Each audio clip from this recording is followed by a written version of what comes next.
নমস্কার। কেউ কথা রাখেনি। কবি সুনীল গঙ্গোপাধ্যায়। কেউ কথা রাখেনি। ৩৩ বছর কাটল, কেউ কথা রাখেনি। ছেলেবেলায় এক বষ্টুমি তার আগমনী গান হঠাৎ থামিয়ে বলেছিল, শুক্লা দ্বাদশীর দিন অন্তরাটুকু শুনে যাবে। তারপর কত চন্দ্রভুক অমাবস্যা এসে চলে গেল, কিন্তু সেই বষ্টুমি আর এলো না।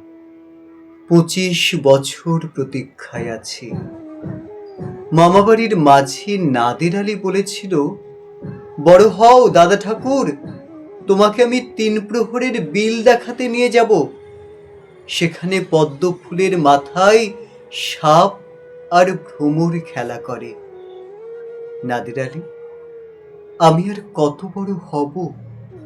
আমার মাথা এই ঘরের ছাদ ফুঁড়ে আকাশ স্পর্শ করলে তারপর তুমি আমায় ৩ প্রহরের বিল দেখাবে? একটাও রয়্যাল গুলি কিনতে পারিনি কখনো। লাঠি লজেন্স দেখে দেখে চুষেছে লস্কর বাড়ির ছেলেরা। ভিখারির মতন চৌধুরীদের গেটে দাঁড়িয়ে দেখেছি ভিতরে রাস উৎসব। অবিরল রঙের ধারার মধ্যে সুবর্ণ কঙ্কন পরা ফর্সা রমণীরা কত রকম আমোদে হেসেছে।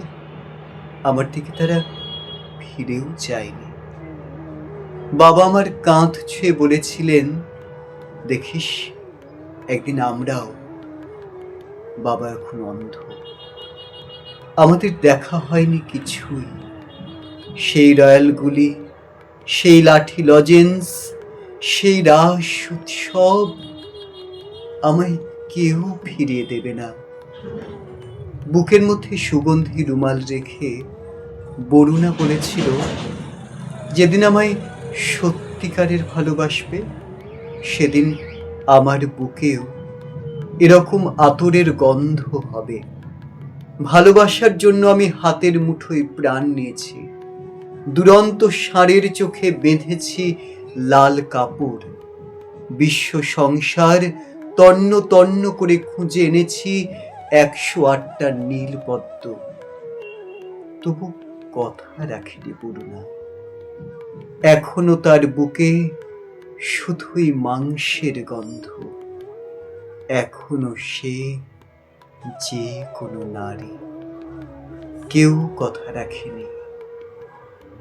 ৩৩ বছর কাটল, কেউ কথা রাখে না। নমস্কার।